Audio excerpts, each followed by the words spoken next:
After months of speculation, President Trump has made it official. His chief of staff, John Kelly, will be leaving the White House by the end of the year.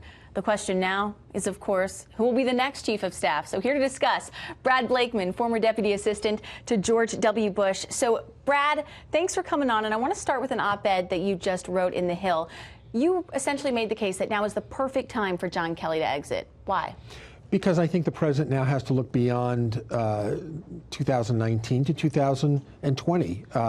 Shortly after January, he's going to have to gear up in the campaign mode. He's going to already start his campaign staffing. We've seen people leaving the White House, going to the campaign. This is a much different transition now in 2019.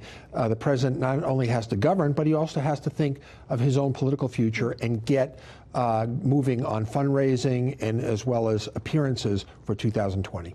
On Fox News Sunday, Larry Kudlow, the president's top economic advisor, he was asked, which is it? Did Kelly resign or was he forced out? And he said, to be perfectly honest, I don't know. What do you think it is? I think, well, I know, service to the president is an opportunity, not a career. The average tenure of somebody who serves in a senior capacity in the West Wing is between 12 and 24 months.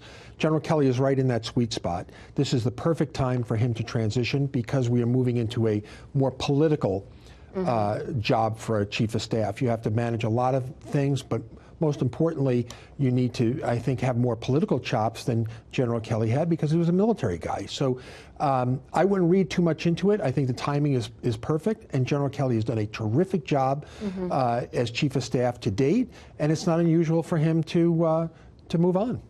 Today on all the Sunday shows, there were Republicans and Democrats on, and, by and large, most of them were very supportive of John Kelly. I want to play just a little clip from both a Republican and a Democratic senator. Listen to this.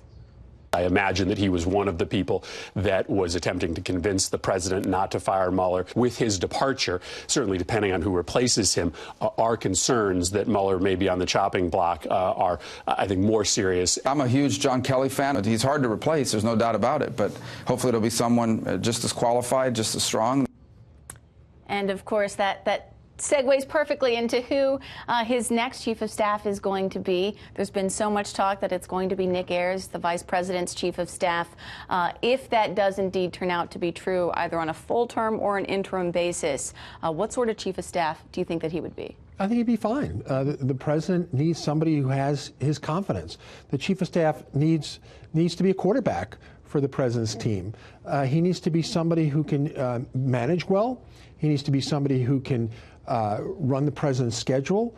The coin of the realm of a president is his time. If you want to see the president, you never will. If you need to see the president, you always will. That's basically the chief of staff's job, is to make sure that the president is using his time as best he can. But we have now a divided government. The new chief has to work with that. He has to work with investigations. He has to work with an international agenda, a domestic agenda, a political agenda. There's a lot on the plate of a chief of staff. Well, and speaking of political agenda, this next chief of staff is going to have something that John Kelly did not have to deal with, and that is a House that's controlled by the Democrats. Absolutely. How does that change the job? It requires more of the president's time in trying to get his agenda through with a Democratic House. So there's going to be a lot of outreach, there's going to be a lot of negotiation, and that will require the chief to personally make the investment of his time or her time in making sure the president's agenda stays on track. The competing interests, whether it's domestic agenda, international agenda, political, is the balancing act for a chief of staff. How do you balance all those and not have any one overtake the other? So really quick, I'm going to put you on the spot. You said that you believe that there's going to be some more White House departures before the end of the year. Who do you think it's going to be? I don't know who it's going to be, but I will tell you this, that this is the time where you'll be asked either to stay or to go. And this is the perfect time, because as we move into 2019, the president has to have a team that is dedicated through 2020. Well, Brad Blakeman, you beat my previous guest by getting a football analogy and not just baseball. We appreciate it. Thanks, Brad.